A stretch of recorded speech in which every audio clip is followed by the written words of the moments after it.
নমস্কার বন্ধুরা, আমি রণদীপ হিস্ট্রি দর্পণ এডুকেশনাল চ্যানেলে তোমাদের সকলকে আবারও স্বাগত। আজ আমাদের আলোচনার মূল টপিক হলো তোমরা যারা কল্যাণী ইউনিভার্সিটিতে চতুর্থ সেমিস্টারে উঠেছো, অর্থাৎ তোমরা যারা ইতিপূর্বেই তৃতীয় সেমিস্টার পরীক্ষা দিয়েছো এবং চতুর্থ সেমিস্টারে উত্তীর্ণ হয়েছো, অর্থাৎ চতুর্থ সেমিস্টারে তোমরা এখন পড়ছো। তোমাদের ইতিহাস মাইনর রয়েছে যাদের, তোমাদের এই ইতিহাস মাইনর থেকে কি ধরনের প্রশ্ন থাকবে সে সম্পর্কে আজকে একটু আলোচনা করব। তবে তার আগে একটু বলি যে তোমরা যারা চ্যানেলে আছো নতুন, অবশ্যই কিন্তু চ্যানেলটিকে সাবস্ক্রাইব করে নোটিফিকেশন অন করে রেখো। আর বন্ধু বান্ধবদের মাঝেও কিন্তু শেয়ার করতে একদম ভুলো না। আর তোমাদের এই প্রসঙ্গে একটু বলি যে তোমাদের কিন্তু অনেকেই তোমরা মেসেজ করছো যে দাদা বা স্যার, যে আমরা পিডিএফটা পাবো কি করে, কবে পাবো? তোমাদেরকে বলছি অত তোমাদের চাপ নিতে হবে না এখন। আমি তোমাদের এপ্রিল মাসের ফার্স্ট উইক থেকেই তোমরা পিডিএফ এর জন্য যোগাযোগ করবে, তোমরা ঠিক পিডিএফ পেয়ে যাবে। অর্থাৎ তোমাদের প্রশ্নগুলো খুব সুন্দরভাবে তৈরি করছে আর একদম স্বল্প পরিমাণ প্রশ্ন। তোমরা যারা তৃতীয় সেমিস্টারে পরীক্ষা দিয়েছিলে আমাদের হিস্ট্রি দর্পণ থেকে পিডিএফ সংগ্রহ করে অথবা আমাদের হিস্ট্রি দর্পণের ভিডিও দেখে আশা করি তোমরা উপকৃত হয়েছো এবং হুবহু প্রশ্ন কিন্তু কমন এসছে। আর আমরা কিন্তু একদম স্বল্প প্রশ্ন দিয়ে একদম স্বল্প মূল্যে। চলো আর দেরি না করে তাহলে শুরু করা যাক তোমাদের চতুর্থ সেমিস্টারে ইতিহাস মাইনরের কয়েকটা গুরুত্বপূর্ণ প্রশ্ন। দেখো, প্রথম যে প্রশ্নটা তোমাদের পড়তে হবে সেটি হলো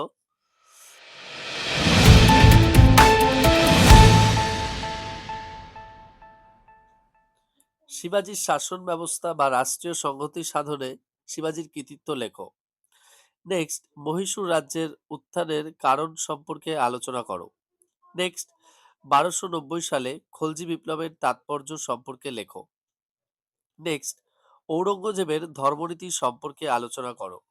নেক্সট, ইলতুৎমিশ দিল্লির সুলতানি শাসনকে কতটা সুসংহত করেছিলেন সে সম্পর্কে আলোচনা করো।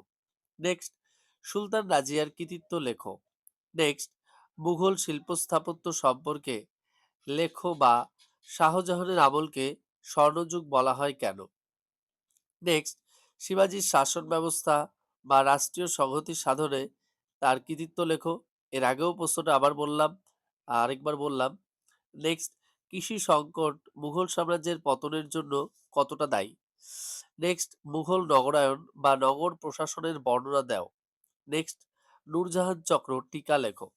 দেখো, যে প্রশ্নগুলো আমি আলোচনা করলাম এই প্রশ্নগুলো তোমরা খুব ভালো করে করলে তোমরা কিন্তু সম্পূর্ণ খুব ভালোভাবে পেয়ে যাবে। আর তোমাদের যদি কারোর মনে হয় যে এই সংক্রান্ত যদি বই একটু বলে দাও, তোমাদের অবশ্যই বলছি তোমাদের এই সংক্রান্ত বই আমি বলে দেব।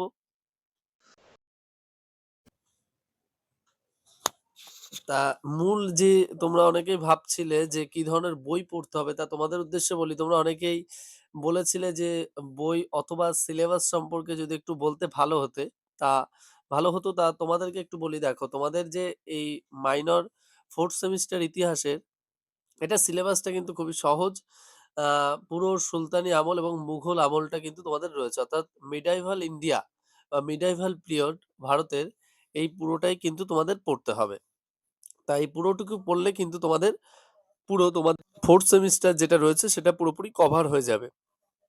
আর আমি সিলেবাসটা তোমাদের আর বললাম না, যেহেতু আমি দিয়ে দিলাম। এবার অনেকেরই মনে হতে পারে যে অনেকটাই ভার্স সিলেবাস, কিন্তু আমার কাছে মনে হচ্ছে সিলেবাসটা খুব বেশি বড় নয়, কারণ পুরোটা মধ্যযুগটা পুরোটাই দিয়ে দিয়েছে তোমাদের। এবার মেইনলি হলো তোমাদের কটা প্রশ্ন পড়তে হবে তার উপর বিষয়টা একটু নির্ভর করবে। দেখো, তোমরা যেহেতু শুধু সুলতানি আমল থেকেই কিন্তু প্রায় 50টা প্রশ্ন হয়, মুঘল আমল থেকে কিন্তু অজস্র প্রশ্ন হয়। এবার তোমরা যদি ভাবো যে আমরা সুলতানি মুঘল মিলে তাহলে অ্যাটলিস্ট কটা প্রশ্ন পড়তে পারি, তো আমি কিন্তু তোমাদের জন্য একদম স্বল্প প্রশ্ন দেবো। 30টা মতো প্রশ্ন থাকবে, কি তারও কম থাকতে পারে। ইভেন আমি বলে দেবো 26-27টা মতো থাকবে হয়তো মেবি। তা এর বাইরে কোনো প্রশ্ন আসবে না এবং তোমরা যদি সেগুলো পড়ো তার ভেতর থেকেই পেয়ে যাবে। হয়তো অনেকেই তোমাদের 50, 60টা, 70টা দেবে, হয়তো ছোট ছোট করে হয়তো পিডিএফ করা থাকবে, হয়তো তোমরা দেখবে যে 30 পাতা আছে কিন্তু এদিকে আল্টিমেটলি প্রশ্ন দেখবে 50টা কি 55টা। আমরা সেভাবে দিই না। আমরা একদম যেটা প্রপার দেয়া উচিত একটা স্টুডেন্টকে এবং পড়ার জন্য যেটুকু দরকার তার সেভাবেই দিই। লেখাটাও সম্পূর্ণ তোমার পড়ার উপযোগী থাকবে এবং সব দিক থেকে তুমি উপকৃতই হবে। তোমাদেরকে আমি এটুকু আশ্বস্ত করতে পারি যে এই পিডিএফ যেটা তোমরা সংগ্রহ করবে এপ্রিল মাসের ফার্স্ট উইক থেকে পেয়ে যাবে। তার বাইরে কোনো প্রশ্ন আসবে না। এর পূর্বেও আমি বলেছিলাম, তোমরা যারা সংগ্রহ করেছিল তারা জানো যে 3rd সেমিস্টারে হিস্ট্রি মেজর, হিস্ট্রি এসইসি অর্থাৎ স্কিল এনহ্যান্সমেন্ট কোর্স এবং হিস্ট্রি মাইনর, হিস্ট্রি মাইনরের পাশাপাশি কিন্তু Bengali minor, political science minor এই বিষয়গুলো কিন্তু হুবহু কমন পেয়েছো তোমরা। আর শর্ট প্রশ্নও কিন্তু আমি হাতে গোনা দিই। খুব বেশি প্রশ্ন কিন্তু আমি দিই না। সেটা কিন্তু যারা পিডিএফ সংগ্রহ করেছিল তারা জানো। এ প্রসঙ্গে বললাম যে তোমাদের খুব বেশি চিন্তিত হতে হবে না বা চাপ নিতে হবে না। তোমাদের কারো যদি মনে হয় যে আমাদের এই রিলেটেড কিছু বই বলে দাও, তাহলে অবশ্যই তোমরা পড়তে পারো। দেখো, তোমরা সুলতানি আমলের জন্য একটা বই পড়তে পারো সতীশচন্দ্র লেখা। এই বইটা পড়তে পারো। অথবা তোমরা আ সুলতানি আমলের আ প্রাথমিক যে পর্বটা রয়েছে সেটা নিয়ে একটা বই আছে যে সুলতানি আমলের ইতিহাস, অনিরুদ্ধ রায়ের লেখা। আর তোমরা মুঘল ইতিহাসের জন্যও কিন্তু একটা বই আছে পড়তে পারো তোমরা। মুঘল সাম্রাজ্যের উত্থান-পতনের ইতিহাস। এটা ১ম পর্ব এবং ২য় পর্ব অর্থাৎ ১ম খণ্ড এবং ২য় খণ্ড দুটো পার্ট করা আছে। এটাও কিন্তু অনিরুদ্ধ রায়ের লেখা।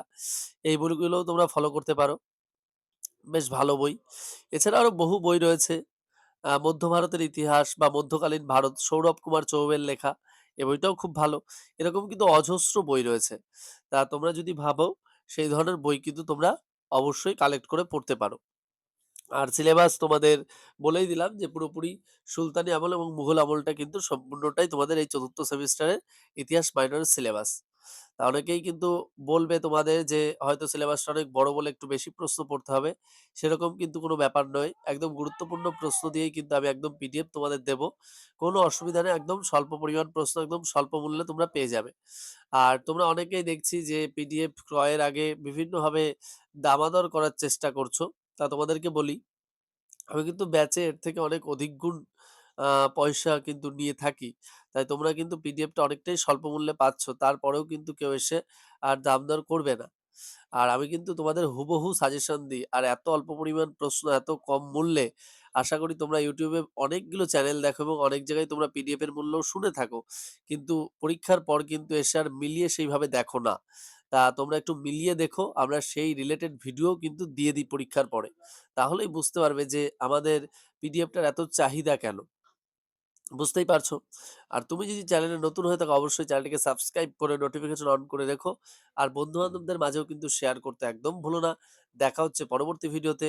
সকলে ভালো থাকবে, সুস্থ থাকবে। ধন্যবাদ।